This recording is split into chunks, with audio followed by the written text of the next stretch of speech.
Hello, this is Brendan. I hope you're having a great day. And today I'm going to have a look at the Sea Lion Who Couldn't Run, a children's book which was completed this year with author Barak Almag. I hope I pronounced that correctly. Myself, an American, the illustrator, and Barak from Israel. And so it was international collaboration. We found each other online and decided to work on this book. So it's a really good story I got from Barak, and it's a touching story about the sea lion who doesn't really fit in, no surprise, because he went to a dog school. All right, so here is the first page, actually, and I'll zoom out a little bit so you can see the full page with the text on the bottom and the illustration on top, which is relatively traditional. We took time to make a nice little frame and everything. And every frame on each page is a little bit different. So I'm not going to show you every page because the book is currently available on Amazon. Of course, we'd like people to purchase the book. And but I'm going to give you a brief overview here, and we'll have a look at some behind the scenes. How did I make these illustrations in GIMP software? So one of the first things that we had to do is to establish a look for the characters. And so the early illustrations were really just sketches. And this was one of the first illustrations, or just a sketch, what we might call a character sheet. And as it says on the bottom, it's a character design concept for the main character, which is Sam the sea lion.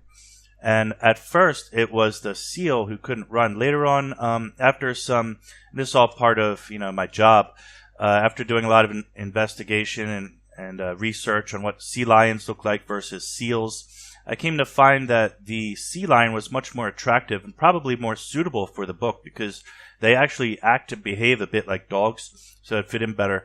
Whereas a seal, it's as Barak put it so delicately, they kind of look like a floating sausage. And that's not to say seals are bad animals. We all love seals, but the beautiful animal which comes to mind sometimes when you think of this type of sea creature is probably more of a sea lion. They're kind of cool looking. Seals are they're very much aquatic animals with legs so small that you just can't imagine them being on ground. So if you ever are imagining a type of seal or sea lion that is walking around on all fours on land as well as swimming around, that's probably a sea lion you're thinking of and not a seal. So we came to the conclusion that a sea lion would be a better name for the animal, the actual animal that we're going to use.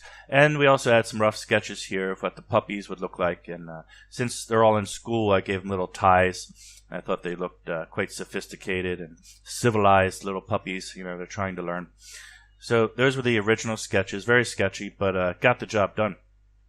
I used a little bit of lighting and shade technique to make it look presentable at least. Yeah. And then so we started off with page 1, and it came out like this. So let's have a look at how did I make this. As you'll see, there are many layers that I use in the GIMP here over in the layers panel, and the original layer was actually very sketchy. The reason for this is I don't want to spend too much time just, fleshing out a sketch and then send it to the person who is, it could be a manager of the project or a collaborator, however you want to put it. But the person you're working with, they naturally have some say in how things work, especially when it's the author and it's his book and his image and his idea of how, he wants things to go. So I need his approval. So before I go ahead and make the final line work, which I'll show you in a moment, start off with a really simple sketch. Just make it so that you can feel the overall environment, know where everything's going to be, and you have to explain to the person that you're working with as an artist that this is only a sketch, don't panic, and you have to show them some better work you've done before so that they have confidence in your abilities. But we start off like this with just a simple sketch so that in the event, if he or she were to say something like, I don't like the position of the dogs, I want to move all of them. Well, that's okay, because I only spent like 5 or 10 minutes sketching it out. So I can erase them all and, move everything around. They might even say, I want to change the whole, angle of the room. Okay, well, I'm glad I didn't spend too much time on it then. So we have a start off with a sketch layer, and then once we get approval and more ideas were put into that, then we go into the line work. So I'll remove the sketch layer here. You can see I basically traced over the sketch. Here was the sketch. I'll show that again. And then I traced over it. First we'll lower the opacity. This is what I actually do. And then I trace over that with the line work. So it ends up like this. And then we just hide that sketch layer. Now there's still some stuff on the sketch layer which I might use later. So I keep it around. I don't delete it ever. I keep that there. But we can just hide it for now. And now that that is done, we can start to color. I don't recall exactly if I started by coloring the dogs or the background, but I can see here that I did separate them. So you can see first I had one layer to separate the dogs, and then there was a background layer. As I hit the eyes on the layers over here, you can either hide or show those layers. And so here is the dog layer turned off, and here it is turned on. Why did I separate those? Well, usually you want your characters to pop a little bit, and so it's not uncommon to do something like take the background layer and play with the colors and change things. Also, what if I'm going to add texture, which I did, then you want the way that the texture and the light and the shade, the way that it interacts with the background, you want it to be different from the characters. And I'll show you that now when I turn this layer on. And there you go. So you can see there's a lot of different techniques that happen behind the dog and around the dogs. And I don't want that to interfere with them. I don't want it to be difficult for me to draw around the dog. So I can just draw on this background layer. For example, I have a red pen on now. You can see I can draw all around in the background here, and it won't interfere with the dogs. So that makes it much easier to work on the background while still having the dogs in the foreground. And so that was basically 1, 2, 3 step technique there. It's pretty easy to follow, and it works very well in the process of collaboration with somebody, so that you can always fix things and change things later. Start off with a sketch, then we made the lines, and underneath the line layers is where I started to add both the background and the dog color.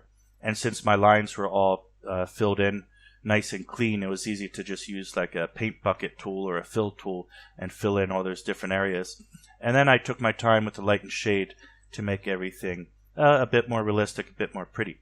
So that's basically the whole process, and I thought I would show you a couple more pages here. This is where I first see Sam the sea lion. In this first page here, we're just seeing the dog school. We're just opening up, right? And then a few pages later, Sam comes in. So this is our first look of him. He doesn't look very happy, but he's not supposed to, and because he just he just came to the school, so he feels awkward. And if you look at this dog here, I love how he came out because he's just shocked. Everyone's shocked. Why is he a sea lion and not a dog? So I thought that page was a lot of fun. And again, with this one, we can go through the process of if I were to hide all the layers here, you see, strip it down one by one. There was probably a sketch layer back here. Oh, look, there's even a picture of a sea lion that I had in there for reference photo. I'm going to zoom in. I don't know what layer he's on right now.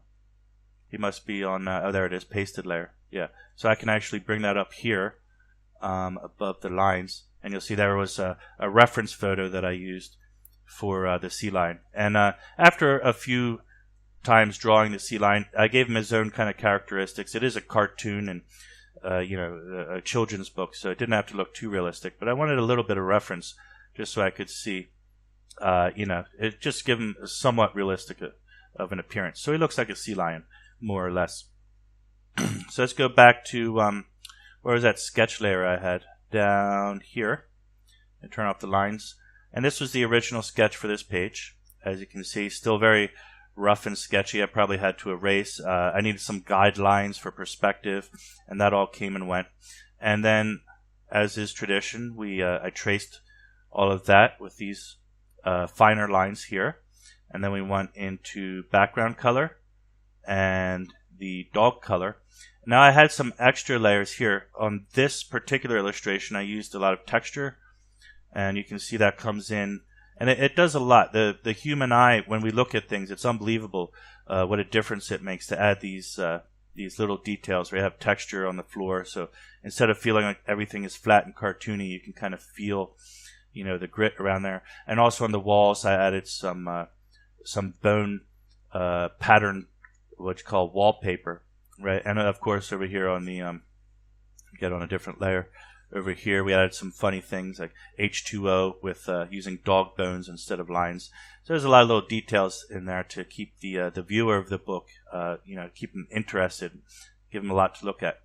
I added a little radiant layer here, which adds a bit of a glow because it's supposed to be, a wow, an amazing, fantastic scene where Sam, suddenly comes in here. So you can't really see it unless I show you here, but that little bit of accent there kind of helps to bring him out a little bit. And it also shows, he's coming in through the door, and so the sunlight radiating behind him, a little bit of effect there.